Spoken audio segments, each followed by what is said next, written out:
kuma lamaaf kudha sadii keessa bifa bal'inaatiin zoonilee kibbaa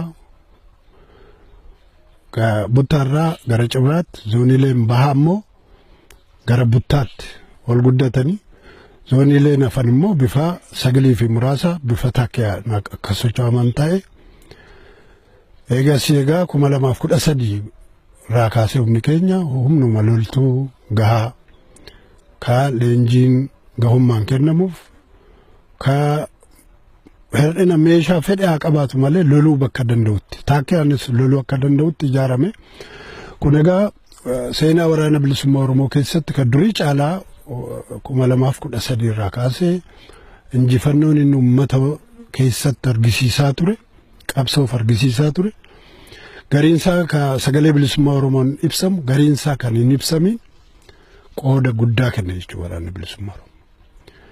Isumarraa kaasee egaa ijaarsi qeerroo ijaarsi jaarmiyaa biyya keessatti jabaachuun bakka qeerroo bakka jaarmiyaan jabaatettis naannoo sanattis taakkeedha waraana sochoosuun qooda sirraa eegamu keessattuu warra uummata rakkisu farra uummata kataan ka uummata keenya balleessan qabeenya uummata keenyaa saaman Oromoo ajjeesan irratti tarkaanfii adda addaa fudhachuu sarra darbee immoo manii filatamaa irratti akkuma dura sii tuqe kuma lamaaf kudha sadiin dura humni keenya lola kan seenuun lola tasaa ture lola tasaa irratti lolaa turre isa keessaa baaneet lola qorannoo qabu manii qiyyaafannoo qabu manii filatamaa kan qaama laafina waraana mootummaa ilaallee humni keenya hojii kan hojjetaa bahe jechuudha.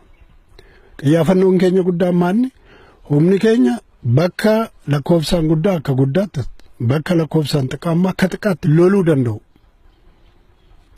Sodaan tokko malee humni kun loluu danda'u.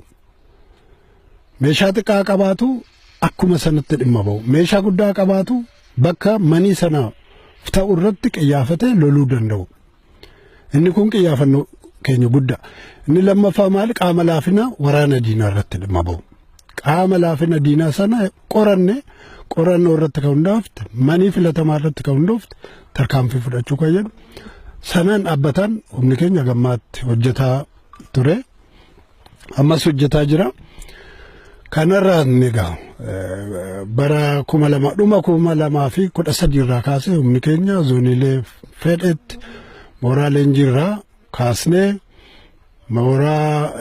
mooraa leenjii waliigalaa ka qabnurraa kaasnee mooraa leenjii godina kibbaarraa kaafnee achirraa leenjifnee bakkoota barbaachisetti bobbaafna hojiidhaa bakka mijatetti zoonii haala saab zoonii xixiqqaa bakka immoo taakkeen hojjechuu danda'an sochiidhaan hojjechuu danda'an sanatti hojjechiisaa turre.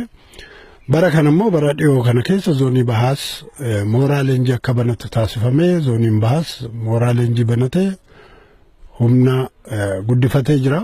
2014 egaa humni keenya godina bahaa shaffisaan bakki humni itti guddate keessaa tokko godina bahaati.